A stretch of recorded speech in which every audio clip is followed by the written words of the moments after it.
Hi மக்களே, 5 நிமிடம் அறிவியலுக்கு உங்களை மறுபடியும் வரவேற்கிறேன். இன்னைக்கு நம்ம பார்க்க போற ஒரு விஷயம் உங்களை கண்டிப்பா அப்படியே ஆச்சரியத்துல உறைய வைக்க போகுது. ஓகே, நேரடியா விஷயத்துக்கு வந்துடலாம். இயற்கையோட மிகப்பெரிய ஆனா யாருக்குமே தெரியாத ஒரு உண்மையை இன்னைக்கு நாம உடைக்க போறோம். ரெடியா? அதாவது நீங்க உங்க வாழ்க்கையில பார்த்த ஒவ்வொரு மரமும், ஆமா நீங்க சரியா தான் கேட்டீங்க, ஒவ்வொரு மரமும் உண்மையில உயிரோட இல்ல, செத்து போனது. என்னதுன்னு ஷாக் ஆகுதா? ஆனா அதுதான் உண்மை. இது எப்படிங்க சாத்தியம்னு நீங்க யோசிக்கிறது நல்லாவே புரியுது. ஒரு மரம்னா எவ்வளோ பெருசா, கம்பீரமா, உயிரோட்டமா தெரியுது. ஆனா உண்மை என்னன்னா, அதோட உயிருள்ள பகுதின்னு சொல்றது வெறும் ஒரு பேப்பர் அளவுக்கு மெல்லிசா இருக்கிற ஒரு செல்லேர் மட்டும்தான். அதுவும் பாவம் மரத்தோட செத்துப்போன மையப்பகுதிக்கும் காய்ந்து போன வெளிப்பட்டைக்கும் நடுவுல மாட்டிட்டு இருக்கு. அப்போ இது எப்படி வேலை செய்யுது? ஒரு உயிரினம் பெரும்பாலும் செத்து போய் எப்படி உயிர் வாழ முடியும்? வாங்க, இந்த ஆச்சரியமான மர்மத்துக்குள்ள நாம சேர்ந்து ஒரு பயணம் போவோம். இதற்கான பதில தெரிஞ்சுக்க நாம கொஞ்சம் டைம் டிராவல் பண்ணணும். பல மில்லியன் வருஷங்களுக்கு முன்னாடி நடந்த ஒரு பயங்கரமான பரிணாம போர்க்களத்துக்கு போகணும். பல பில்லியன் வருஷங்களுக்கு முன்னாடி செடிகளோட முன்னோர்கள் எல்லாம் கடல்ல தான் ஜாலியா வாழ்ந்துட்டு இருந்தாங்க. அப்புறம் ஒரு 470 மில்லியன் வருஷத்துக்கு முன்னாடி போதும்பா இந்த கடல் வாழ்க்கைன்னு நிலத்துக்கு வந்தாங்க. இங்க வந்த பிறகுதான் ஆரம்பிச்சது அசல் போட்டி. போட்டி ரொம்ப சிம்பிள். யாரு உயரமா வளர்றாங்களோ அவங்களுக்கு தான் சூரிய ஒளி, மத்தவங்களுக்கு இல்ல. இந்த போட்டியில ஜெயிக்க அவங்களுக்கு ஒரு சூப்பர் பவர் கிடைச்சது. அதோட பேரு தான் லிக்னன். இதை எப்படி சொல்லலாம்னா, ஒரு ஜெல்லியால ஆன உலகத்துல கான்கிரீட் எப்படி இருக்குமோ அப்படி ஒரு பொருள் இது. இந்த லிக்னன் தான் தாவரங்களுக்கு உயரமா வளர்றதுக்கான அந்த பலத்தை கொடுத்துச்சு. இதனால உயரம்ங்கிறது ஒரு சாதாரண விஷயமா இல்லாம ஒரு கொடூரமான ஆயுதமாவே மாறிடுச்சு. உயரமா வளர்ற மரங்கள் கீழே இருக்கிற சின்ன சின்ன செடிகளுக்கு நிழல் கொடுத்து சூரிய ஒளி கொஞ்சம் கூட கிடைக்காம பண்ணி மெதுவா சாகடிச்சுது. இது ஒரு survival of the tallest race. சரி, இப்போ வாங்க ஒரு மரத்தை அப்படியே மனசுக்குள்ள வெட்டி பார்ப்போம். இந்த பழங்கால ஆயுதம் உள்ளுக்குள்ள எப்படி உருவாக்கப்பட்டிருக்குன்னு பார்க்கலாம். மரத்தோட மையத்துல ரொம்ப மெல்லிசா ஒரு பகுதி இருக்கு. அதுக்கு பேர் கேம்பியம். இத ஒரு சின்ன உயிருள்ள இதயம் மாதிரின்னு வச்சுக்கோங்களேன். இந்த ஒரு சின்ன பகுதி தான் மொத்த மரத்தையும் இயக்குற இன்ஜின். இந்த கேம்பியம் என்ன பண்ணுதுன்னா, அது 2 சிஸ்டம்ஸை உருவாக்குது. உள்நோக்கி அது உருவாக்குறதுக்கு பேரு சைலம்.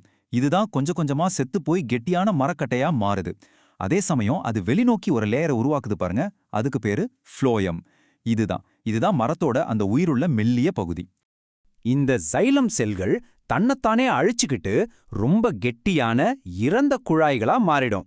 வருஷக்கணக்கா இந்த இறந்த செல்களோட அடுக்குகள் ஒன்னு மேல ஒன்னு சேர்ந்துதான் நாம பார்க்கற இந்த பிரம்மாண்டமான மரக்கட்டையே உருவாகுது. சொல்லப்போனா இது கோடிக்கணக்கான தாவர எலும்புக்கூடுகள் இருக்கிற ஒரு கல்லறை மாதிரி. ஆனா இந்த பெரும்பாலும் இறந்த அமைப்பு தான் மரங்களுக்கு நாம நினைச்சு கூட பார்க்க முடியாத சில சூப்பர் பவர்களை கொடுக்குது. யோசிச்சு பாருங்க, ஒரு மரத்தால 100 மீட்டருக்கு மேல, அதாவது ஒரு 30 மாடி பில்டிங் உயரத்துக்கு தண்ணிய உறிஞ்சி மேல கொண்டு போக முடியும். இது இயற்கையோட ஒரு இன்ஜினியரிங் மிராக்கிள்னே சொல்லலாம். இந்த வேலையை செய்ய மரத்துக்குள்ள ஒரு பயங்கரமான எதிர்மறை அழுத்தம் உருவாகுது. அந்த அழுத்தம் எந்த அளவுக்கு சக்தி வாய்ந்ததுன்னா, ஒரு மனுஷனை உடனே கொல்லக்கூடிய அளவுக்கு. நம்மோட பெஸ்ட் மிஷின்களால கூட இந்த மாதிரி ஒரு விஷயத்த செய்ய முடியாது. இது எப்படி நடக்குதுன்னு சிம்பிளா பாப்போமா? ஸ்டெப் 1, சூரியன் இலைகள்ல இருக்கிற தண்ணிய உறிஞ்சி ஆவியாக்குது. ஸ்டெப் 2, இதனால மேல ஒரு வெற்றிடம் உருவாகி ஒரு பயங்கரமான இழுவிசை உருவாகுது. ஸ்டெப் 3, தண்ணி மூலக்கூறுகள் எல்லாம் ஒன்னோட ஒன்னு கைய பிடிச்ச மாதிரி ஒட்டிக்கும். அதனால ஒரு சங்கிலி மாதிரி வேர்ல இருந்து உச்சி வரைக்கும் தண்ணி மேல ஏறுது. சிம்பிள் பிசிக்ஸ், ஆனா எவ்வளவு பவர்ஃபுல். இப்போ நாம அந்த மெல்லிய உயிருள்ள பகுதியான ஃப்ளோயத்துக்கு வருவோம். இதுல ஒரு 3 டீம்ஸ் வேலை செய்யுது. சல்லடை செல்கள் சர்க்கரையை கடத்துற பைப்லைன் மாதிரி, துணை செல்கள் அதை உயிருடன் வச்சுக்கிற சப்போர்ட் டீம், பாரன்கைமா செல்கள் தான் மற்ற எல்லா வேலைகளையும், அதாவது சாப்பாட்டை சேமிக்கிறது, காயங்களை சரி பண்றது, எதிரிகள் கிட்ட இருந்து பாதுகாக்க விஷங்களை உருவாக்குறதுன்னு எல்லா வேலையும் பாக்குது. இந்த பெரும்பாலும் செத்துப்போன அமைப்பு தான் மரங்களுக்கு ஒரு பெரிய வரம். ஏன்னா இதனால தான் நம்மள மாதிரி மரங்களுக்கு வயசாகிறதே இல்ல. யோசிச்சு பாருங்க, சில மரங்கள் 5000 வருஷம் வரைக்கும் கூட வாழுதுன்னா அதுக்கு இதுதான் காரணம். அப்போ மொத்தத்துல ஒரு மரம்னா என்ன? அது ஒரு மிக மெல்லிய உயிருள்ள அடுக்கு. அது செத்துப்போன செல்களாலான ஒரு பெரிய மலை மேல உட்கார்ந்திருக்கு. அதோட பாதுகாப்புக்கும் ஒரு இறந்த அடுக்கு தான் இருக்கு. இப்போ புரியுதா ஏன் மரங்கள் பெரும்பாலும் இறந்தவைன்னு ஆரம்பத்துல சொன்னோன்னு?